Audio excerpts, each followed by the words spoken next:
Hi friends, నా పేరు Venkatesh. Welcome to YouTube channel chill bro updates 2.4. First వీడియోకి like కొట్టండి, అలాగే హై బటన్ మీద ప్రెస్ చేయండి. సబ్స్క్రైబ్ చేసుకోకపోతే సబ్స్క్రైబ్ చేయండి. ఇంకా సాటర్డే షూట్ అయితే నిన్నే చెప్పా కదా, స్టార్ట్ అవుతుంది. ఈరోజు స్టార్ట్ అయింది సాటర్డే షూట్. అప్డేట్లు వస్తాయి. అలాగే సంజనా గారు ప్రోమో చూసే ఉంటారు. అప్పటి నుంచి అందరూ చాలా మెసేజెస్ చేస్తున్నారు, బ్రో సంజనా గారు గురించి చెప్పనే లేదు. ఏమని చెప్పాలి? అది అందరికీ తెలుసు. 90 నుంచి 95% బిగ్ బాస్ చూసే వాళ్ళు అందరికీ అర్థమైపోతుంది. సంజనా గారు అయితే ఎలిమినేట్ అవ్వలేదని. ఇంకా ఎక్కడికి వెళ్తారు? నేనైతే రీతున్ కానీ ప్రియాన్ కానీ ఇద్దరిని ఖచ్చితంగా ఒకరిని ఎలిమినేట్ చేసి ఒకరిని సీక్రెట్ రూమ్లో పెడతారనుకున్నా. కానీ big boss next level thinking చేశాడు. వాళ్ళిద్దరికంటే సంజనా గారు అయితే ఇంకా బెటర్. ఎందుకంటే సంజనా గారు అంటే ఆల్మోస్ట్ ఇంట్లో చాలా మందికి పడదు.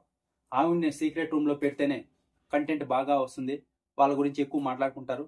ఆ తర్వాత హౌస్లోకి ఎంట్రీ ఇచ్చిన తర్వాత ఇంకా నెక్స్ట్ లెవెల్లో బ్లాస్ట్ అవుతుంది ఎపిసోడ్, అదే షో అని థింక్ చేశాడు. అందుకే సంజనా గారిని తీసుకువెళ్ళి సీక్రెట్ రూమ్లో పెట్టాడు. సంజనా గారు అయితే సీక్రెట్ రూమ్లో ఉన్నారు. భలే ప్లాన్ చేశాడు బిగ్ బాస్ అయితే.